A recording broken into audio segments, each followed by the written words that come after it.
Hi everybody, welcome back. Today we are going to continue with our unique learning systems banking basics lesson. The other day we practiced recording our deposit, our benefit deposit. We also recorded an ATM withdrawal where we got money from a machine, and we paid a utility bill online. Remember, utilities are like electricity and water. Today we are going to use our debit card to buy some new clothes for work. We're going to record our paycheck, which is a deposit. They're putting it in our account, our paycheck, and we're going to pay our rent bill, which is a withdrawal. We're taking it out of our account, and we're going to practice writing a check. Our first purchase today is using our debit card. And remember, a debit card is a plastic card like this. There's mine. It looks like a boombox. It's a plastic card that you can use to take money right out of your checking account at the bank. In order to take money out, though, you have to put money in first. All right, our first bill is our purchase at the professional clothing store. You can see the address right here. It's in Huron, Ohio. There's a calendar with the date. Here are the items we bought. 2 button-down shirts, one pair of shoes, and 1 pair of black pants. Our amount or total is $138.44, excuse me. When was the payment made? Remember, when means we have to look for a date. Here's our date right here. Our payment was made on April 11th of 2020. So we went to the store and bought our shirt and pants on April 11th of 2020. Who did we make the payment to? Who means where were we? So we're going to look for the name. Who is like a name, the name of a business. That's professional clothing. So we made the payment to professional clothing. And how much was the payment? $138.44. When we see how much, we know we're looking for a number. And we see the dollar sign here, so we know we're looking for money. So you can look right up here. There's our money, and there's our total. We want our total payment, so all the numbers added together. And we paid $138.44. Yay!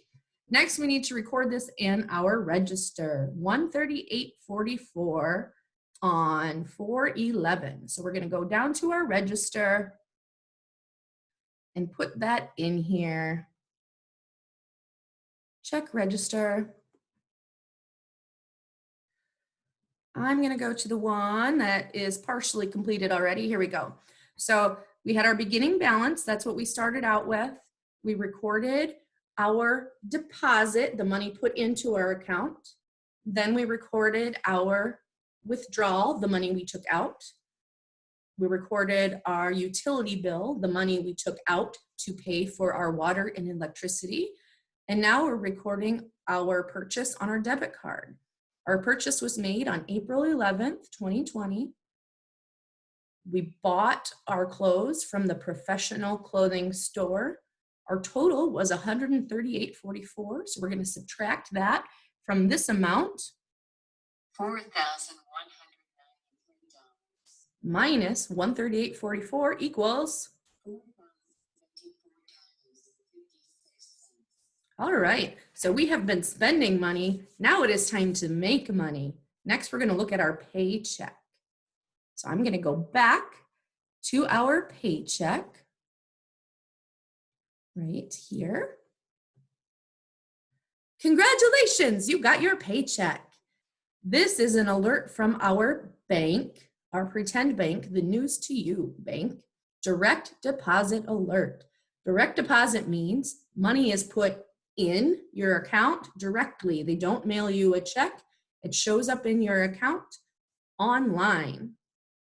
This says a check for $133.50 has been deposited into your account from JB Services.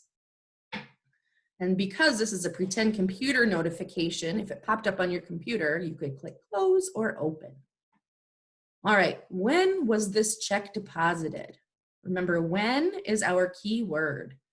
That means we're looking for a date. April 14th of 2020. How much was the check? How much? We're looking for an amount. There's our dollar sign.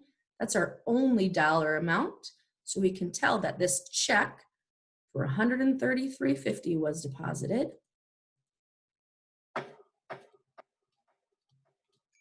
Yay! And who sent the check? Where did it come from? We got an alert from the bank. The bank is just telling us that we got money. Our check came from, there's the word from, JB Services, which is where we work.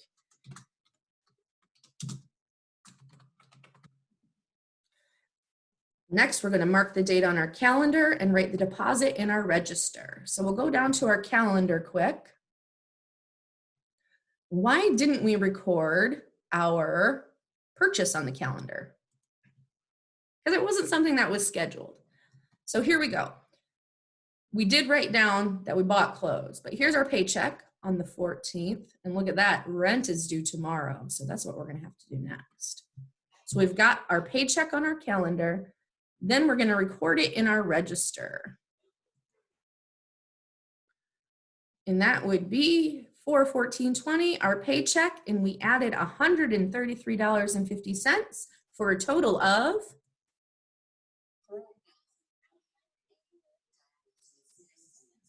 and it's a good thing we got paid because it's time to pay our rent. So that's the last thing we're going to do today is pay our rent bill. Don't forget to pay the rent. We have it on our calendar for April 15th. If you look right here, it says it's due by April 20th. Why do you think we put it on the calendar for April 15th? What happens if you don't pay your rent? You could lose your house or your apartment. You could be evicted, or you might have a late fee. So it might cost you more money than your actual rent bill. So when is the bill due? We can see right here, it's due April 20th.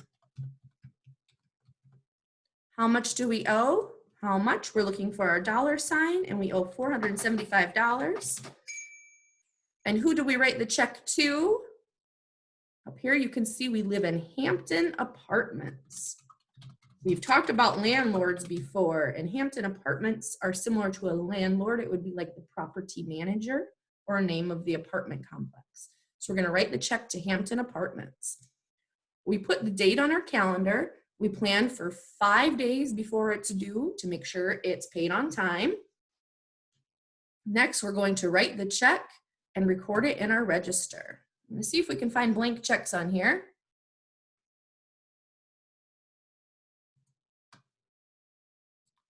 Oh, and we can't write a check on here, which is just fine. So we'll go ahead and record it in our register. And, oops, here we go. Here we go. We'll go ahead and record it in our register. It says we wrote a check. I can't pull up the electronic version, but I am mailing you some paper checks so you can practice writing a check. For 15/20, Hampton Apartments, we paid $475, and that's a withdrawal, so we're taking out. So we take our total minus 475.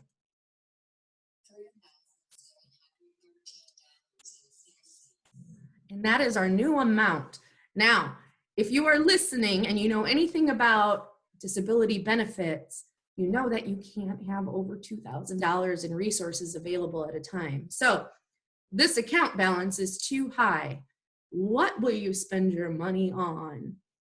Where will you go? What will you do? What would be a smart choice for using that money to make sure that you're still eligible for benefits and to make sure you can keep working and getting that paycheck? All right, thanks for listening today. We'll talk to you again soon.